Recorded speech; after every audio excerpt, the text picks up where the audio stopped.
Godina Wallaggaa Ba'aa aanaa Kiiramuu magaalaa Haroo Duwwaa tokko keessa jiraachaa ture. Amma garuu sababa nageenyaadhaan dhufeen addana Naqqamte Duwwaa 4 jiraachaa jira.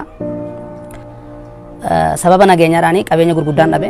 Maatii koo keessaallee nama baay'eetu du'aan wareegamee jira. Horii gaafa horii 42 ol anna jalaa badee anna jalaa fudhatame. Akkasuma oolonni gaagurri ammayyaa manni jireenyaa baadiyyaarraaf magaalaarraa na jalaa gubatee barbadaa'ee qisaasa'ee jira. Naannoo magaalaa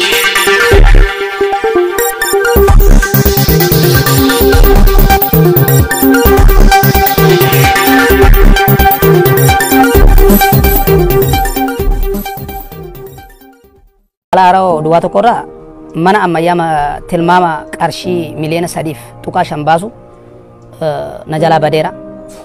Naannoo qonnaa kootii qonnaa fruit and vegetable irrigeeshiniidhaan mootummaarraa kireeffadheen lafa hojjechaa ture.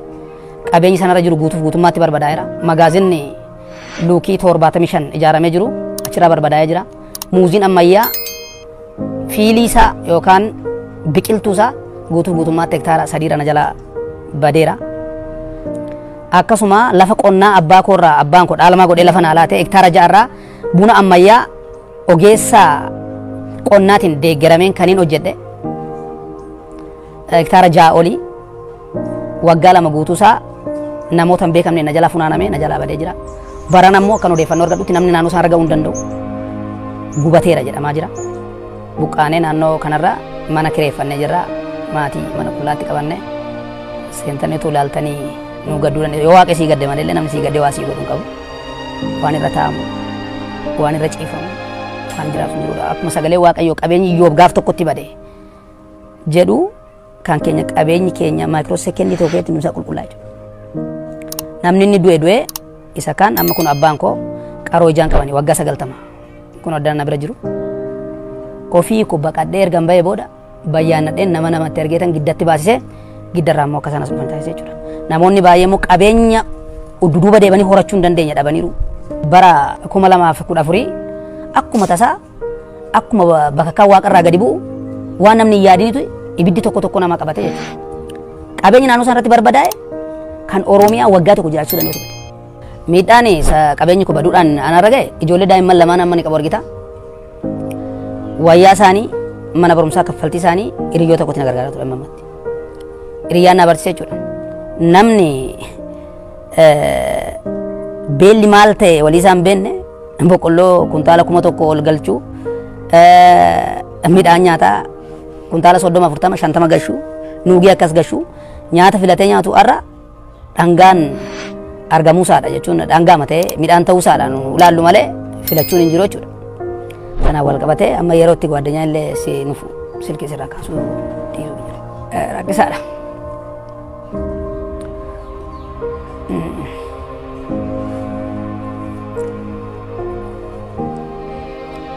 Waaqayyo sin jaallatse.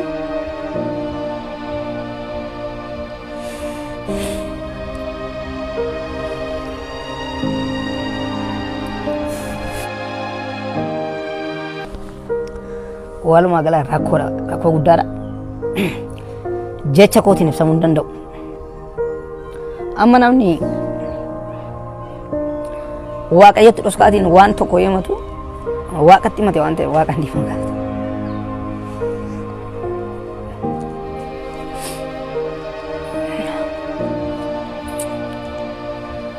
Qaama akkasuma godheessa diinadha jedhamullee walii isaa wallaalle dhiifama gaafachuuf.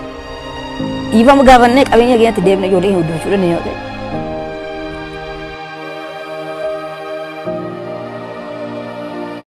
Naannoo Oromiyaa godinaalee tokko keessatti humnoota nageenyaa mootummaaf waraana bilisummaa Oromoo gidduutti walitti bu'iinsi cimee itti fufuun jiraattota yaaddessuu jiraattonni iddoo sanaa sagalee Ameerikaaf bilbilaan himaniiru. Godinaalee walitti bu'iinsi kun itti hammaate jechuun jiraattonni ibsan keessaa godina Wallagga Lixaa aanota tokko keessatti lammiilee nagaarra miidhaan gahaa jira jechuun jiraattonni himaniiru. Namni sodaa nageenyaaf maqaan isaanii akka hin waamne gaafatan tokko jiraataa aanaa Qondaalaa ta'uu isaanii bilbilaan sagalee Ameerikaaf ibsanii taatee aanichatti mudateera jedhan ennaa ibsan.